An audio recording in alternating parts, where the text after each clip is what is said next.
Memorandum of Association, MOA, Section 4 and Articles of Association, AOA, Section 5. 1. Memorandum of Association, Section 4.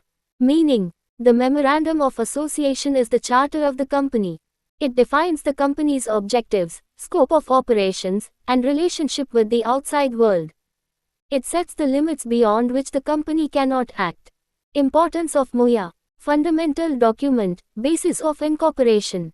Determines area of operation, objects.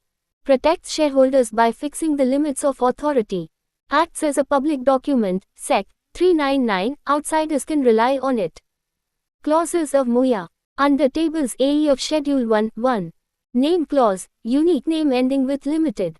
Private. Limited. 2. Registered office clause, state where office is located. 3. Objects clause, main objects plus ancillary objects. 4. Liability clause, liability limited by shares, guarantee. 5. Capital clause, authorized share capital. 6. Subscription clause, subscribers agree to form the company. 2. Articles of Association, Section 5. Meaning. Internal rulebook of the company. Contains regulations for internal management, directors' powers, meetings, share transfer, etc. Importance. Governs internal administration. Subordinate to MOA. Cannot override memorandum. Acts as a contract between O Company and members O members inter se O Company and Directors, Limited. Contents of AOA.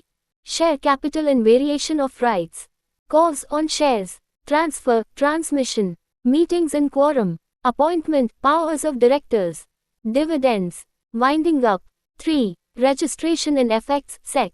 7. Sec. 9. Once MOA and AOA are registered. Legal effects. The company becomes a corporate person with perpetual succession. Certificate of Incorporation, COI, is conclusive evidence. Company can sue and be sued, acquire property, etc. Binding nature, Section 10. MOA and AOA bind. Company left-right arrow members. Members left-right arrow company. But do not bind company with outsiders. 4.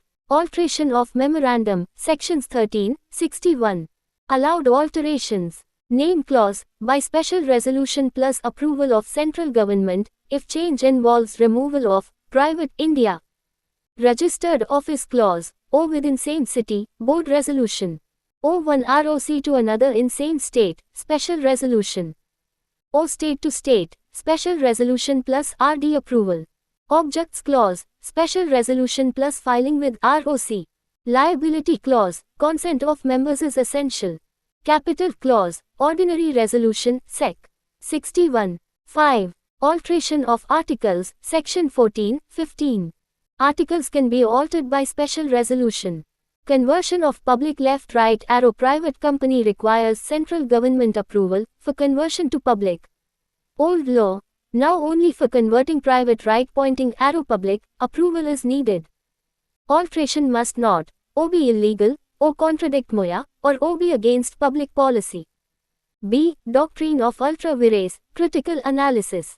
1. Meaning. Ultra vires equals, beyond the powers. Any act done beyond the objects or powers in the MOA is void and cannot be ratified even by unanimous consent of shareholders. Landmark case.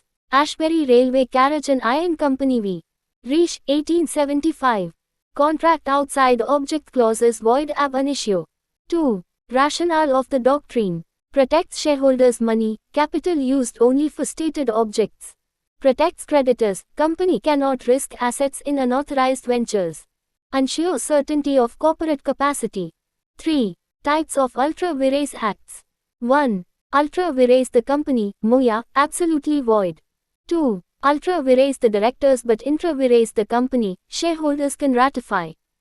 3. Ultra vires the articles but intra vires the MOA, alter articles to validate. 4. Effects of ultra vires acts. Contract is void, no suit for damages. However, restitution possible if money, property can be traced, in re John Beaufort Limited. Directors may be personally liable for breach of warranty of authority. 5. Critical analysis. Advantages. Acts as a necessary check on misuse of corporate power. Protects minority shareholders. Prevent speculation in unauthorized businesses.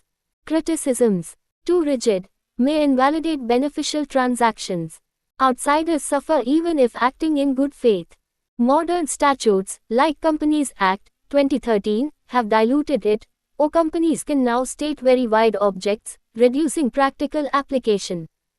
Doctrine conflicts with commercial needs for flexibility.